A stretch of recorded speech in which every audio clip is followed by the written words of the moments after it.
আমাদের হাতে থাকা ফিলিস্তিন ও ইসরায়েলের যুদ্ধের সর্বশেষ আপডেট জানিয়ে দিব আজকের ভিডিওতে। বিমান হামলার মধ্যে লেবাননে স্থল আক্রমণে প্রস্তুতি ইসরায়েল, বিস্তারিত হচ্ছে প্রতিবেদনায়।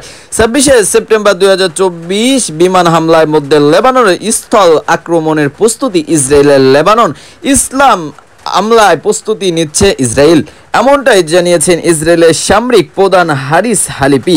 এছাড়াও ইসরায়েলের সেনাবাহিনী বলেছে তারা 2 বিক্ষেপ রিপোর্ট সৈনিকের ডেকেছে। অন্যদিকে লেবাননে ইসরায়েলের মারাত্মক বিমান হামলায় দ্বিতীয় দিনের মতো অবাধ্য রয়েছে। বৃহস্পতিবার 26 সেপ্টেম্বর এক প্রতিবেদনে এই তথ্য জানিয়েছে সংবাদ মাধ্যম আল জাজিরা।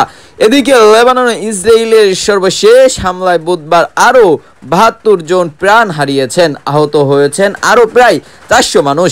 এতে করে গত কয়েকদিনে লেবাননে ইসরায়েলের হামলায় নিহতদের সংখ্যা 620 ছাড়িয়ে গেল।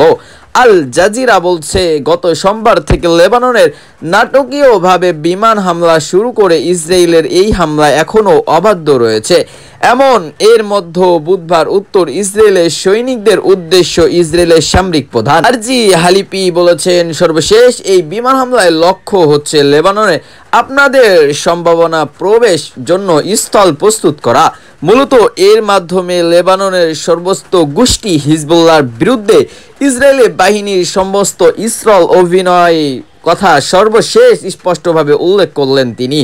হালিপি বলেন, আমরা একটি কৌশলের প্রতিক্রিয়া তৈরি করেছি যার অর্থ আপনার সামরিক বুট, আপনার কৌশলী বুট শত্রু অঞ্চলে প্রবেশ করবে। হিজবুল্লাহ বড় সামরিক ঘাঁটি হিসেবে প্রস্তুত করা গ্রামগুলোতে প্রবেশ করবে।